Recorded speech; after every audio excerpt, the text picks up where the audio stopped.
미라클 모닝 애청자 여러분 안녕하십니까? 우리나라 고유의 명절인 설날입니다. 2022년도가 이미 시작되었지만 다시 한번 설날을 맞아 새해 복 많이 받으시기를 축복합니다.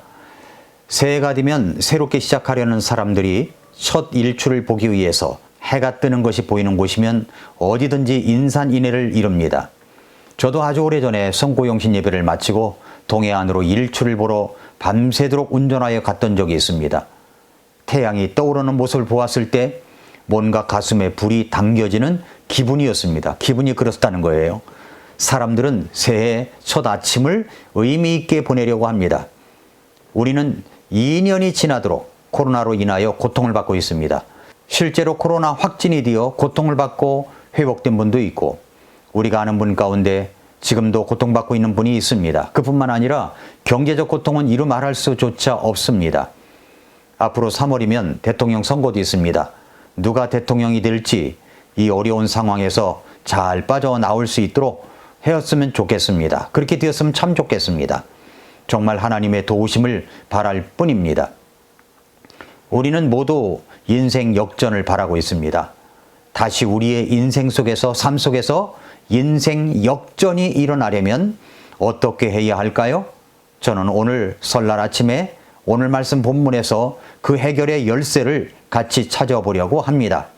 오늘 본문에는 밤새 수고를 하였지만 아무것도 잡지 못한 어부, 고기 잡는 어부 시몬 베드로가 등장합니다.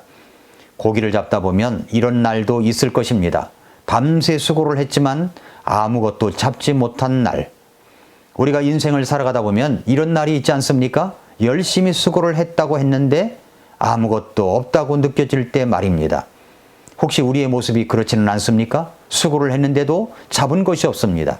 아니, 수고조차 할 수 있는 기회도 박탈당하고 있습니다. 여기 어부들이 밤새 수고를 했는데 아무것도 건지지 못해서 빈 그물만 씻고 있는 모습은 어쩌면 우리들의 모습을 반영하고 있는지도 모른다고 생각이 듭니다. 그러나 오늘 말씀은 반전을 이룹니다. 누가복음 5장 6절 7절 말씀을 보면은 그들이 이 일을 행하니 심히 많은 물고기가 잡혀 그들의 그물이 찢어지니라. 그들이 다른 배에 있던 동료들에게 손짓하여 그들이 와서 자기들을 도와주기를 바라니 그들이 와서 두 배의 채움에 배들이 가라앉으려 하더라 라고 했습니다. 2절 말씀은 빈 그물을 씻고 있었습니다. 아무것도 잡지 못해서 말입니다. 그런데 6절 7절에서는 그들이 찢어질 정도로 배가 가라앉으려고 할 정도로 고기를 많이 잡았습니다. 대단한 반전 아닙니까? 역전입니다. 저는 이런 반전의 드라마가 여러분들이 하시는 일들마다 가정마다 2022년도에 가득가득 일어날 수 있기를 기도합니다. 우리 교회 모든 성도님들에게도 그리고 이 말씀을 듣는 미라클 모닝 애청자 여러분에게도 이런 반전의 역사가 일어나기를 정말 간절히 바랍니다. 그렇다면 어떻게 이런 반전의 역사가 일어날 수가 있었단 말입니까? 어떻게 하면 일어날 수가 있을까요? 첫째로 끝까지 포기하지 않는 마음이 있어야 합니다. 누가복음 5장 1, 2절에 보니까 사람들이 그분께 몰려와 하나님의 말씀을 들으려 할 때에 그분께서는 게네사렛 호숫가에 서서 배 두 척이 호숫가에 세워져 있는 것을 보시니라. 그러나 어부들은 배에서 나와 자기들의 그물들을 씻더라 라고 했습니다. 시몬 베드로를 비롯한 어부들은 밤새도록 수고를 해도 고기 한 마리 잡지 못했지만 그래도 포기하지 않는 사람들이었습니다. 무엇을 보고 그것을 알 수 있느냐고요? 그들이 자기들의 그물들을 씻고 있는 모습에서 그것을 찾을 수가 있습니다. 그물을 씻는다는 것은 그 다음을 준비하고 있다는 말입니다. 그렇습니다. 이것은 포기하지 않는 마음입니다. 우리가 그 2년이 넘도록 코로나로 인하여 어떻게 살아왔든지 간에 다음을 위해서 이제 다음인 2022년도를 위해서 포기하지 않는 마음을 가지고 있어야 하는 것입니다. 하나님은 결코 나를 포기하지 않으십니다. 누가 그러지 않습니까? 내 사전엔 포기란 없다. 포기는 배추 쓸 때나 쓰는 것이다 라고 말입니다. 주님께서 제일 쓰시기 어려운 사람은 자기 자신을 포기한 사람입니다. 사회가 나를 포기하고 내 아내가 나를 포기하고 내 남편이 나를 포기하고 내 형제들도 나를 포기했을지라도 나 스스로 포기하지 않고 있다면 하나님께서 그를 쓰시는 것입니다. 그래도 포기하지 않고 내일을 준비하고 있는 것이 반전의 역사를 이룰 수 있는 기초가 될 수 있는 것입니다. 이것이 첫 번째입니다. 두 번째로는 예수님을 가까이 모셔야 반전의 역사가 있는 것입니다. 예수님을 가까이 있어야 돼요. 예수님이 가까이. 누가복음 5장 3절에 보니까 그분께서 그 배들 중 하나에 오르셨는데 그것은 시몬의 배더라. 그분께서 그가 뭇에서 조금 나갈 것을 그에게 청하시고 앉으사 배에서 사람들을 가르치시더니라고 했습니다. 주님은 몰려드는 사람들을 가르치시기 위해서 배를 강단으로 삼으셨습니다. 그래서 시몬에게 뭇에서 조금 띄워줄 것을 청하셨습니다. 그리고 말씀을 가르치십니다. 이 배는 시몬의 배입니다. 시몬은 예수님을 자기 배로 모신 것입니다. 가까이 모신 것이죠. 우리가 놓치지 않고 봐야 할 것은 이것입니다. 시몬 베드로의 절망이 희망으로 바뀐 전환점은 바로 예수님이 그 배를 사용하시기 원하셨고 베드로가 기꺼이 예수님께 그 배를 내드린 것입니다. 자신의 배에 모신 것입니다. 어떤 사람이 내가 가진 것을 잠깐 빌려달라고 할 때 그 빌려달라고 하시는 분이 누구인가를 정확하게 안다면 우리는 기꺼이 그렇게 할 수 있을 것입니다. 그 예수님을 가까이 해야 반전의 역사가 있는 것입니다.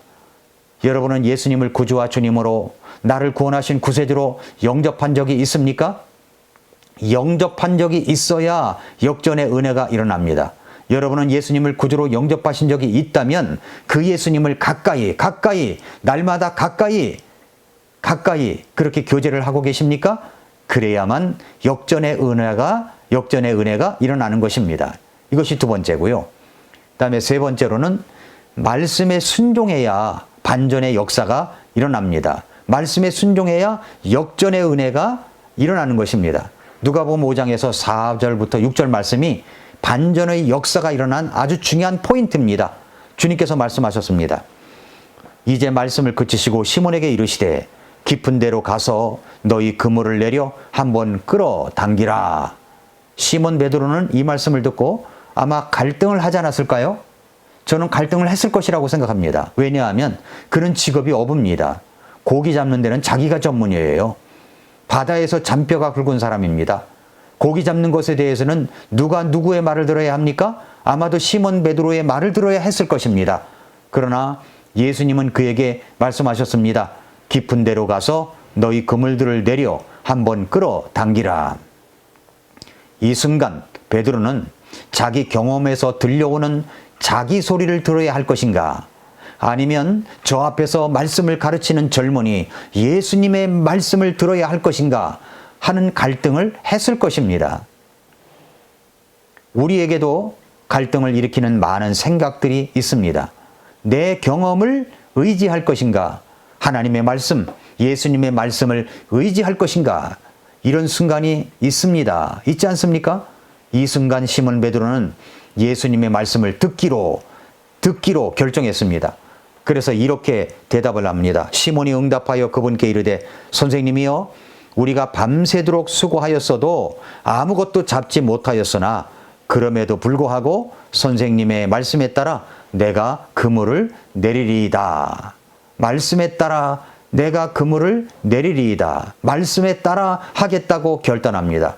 내 경험으로 살겠다는 것이 아닙니다. 이제 말씀에 따라 해보겠다고 하는 것입니다. 그렇습니다. 지금까지 최선을 다했지만 내 생각으로 최선을 다했지만 상식적인 생각으로 최선을 다했지만 안 된다고 생각하시는 분이 있습니까? 지금까지 우리는 코로나 상황이라는 돌발 변수가 우리 인생길의 암초처럼 나타나 정말 우리 인생은 마음대로 되지 않는다는 것을 절감했을 것입니다. 그렇다면 이제부터 내 생각을 내려놓고 내 상식을 깨뜨리시고 말씀하시는 주님께 고백을 해보십시오. 주님, 제가 뭔가를 해보려고 수고를 많이 하였어도 얻은 것이 없습니다. 그러나 이제부터는 주님의 말씀에 의지하여 순종의 그물을 내리겠습니다. 내 잘난 지식, 내 잘난 생각, 내 잘난 경험과 판단을 내려놓고 주님의 말씀에 순종하겠습니다. 이런 결단이 있어야 합니다. 그랬더니 결과는 어떻게 되었습니까? 6절 말씀해 보니까 그들이 이 일을 행하니 심히 많은 물고기가 잡혀 그들의 그물이 찢어지니라 말씀했습니다. 그 정도가 아니에요. 정말 속된 말로 대박이 났습니다. 이럴 때 대박이라는 말을 써야겠군요. 대박이 났습니다. 7절 말씀해 보니까 그들이 다른 배에 있던 동료들에게 손짓하여 그들이 와서 자기들을 도와주기를 바라니 그들이 와서 두 배의 채움에 배들이 가라앉으려 하더라. 정말 저는 이런 일들이 2022년도에 이 말씀을 듣고 있는 모든 분들에게 일어나기를 축복합니다. 여기서 우리는 하나의 영적 공식 원리를 깨달을 수가 있습니다. 그것이 뭡니까?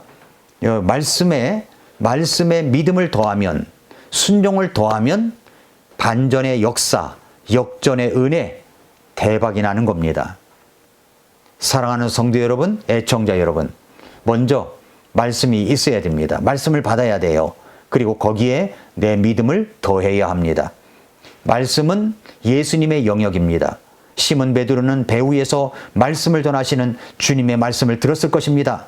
그러므로 말씀이 있으면 들어야 합니다. 그리고 말씀하시는 그 주님의 말씀에 믿음과 순종을 더하면 반전의 역사, 역전의 은혜가 일어나는 것입니다.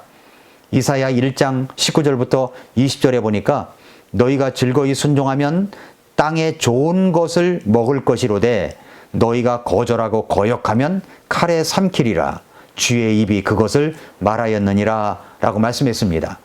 말씀에 순종하면 단순히 내가 얻고 싶은 것을 얻은 것보다 더 큰 인생의 반전이, 인생 역전이 일어납니다.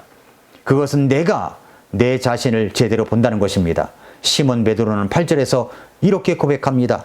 시몬 베드로가 그것을 보고 예수님의 무릎 앞에 엎드려 이르되 오 주여 내게서 떠나소서 나는 죄 많은 사람이니이다 라고 했습니다.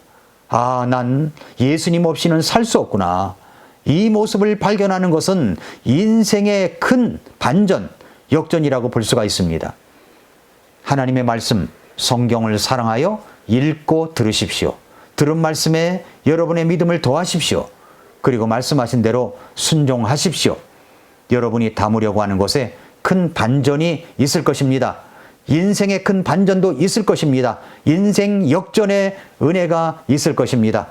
사랑하는 성도 여러분, 애청자 여러분, 금년 새해에 이런 인생 역전의 은혜가 충만히 일어날 수 있기를 진심으로 축복합니다. 새해 복 많이 받으십시오. 오늘도 미라클 모닝입니다.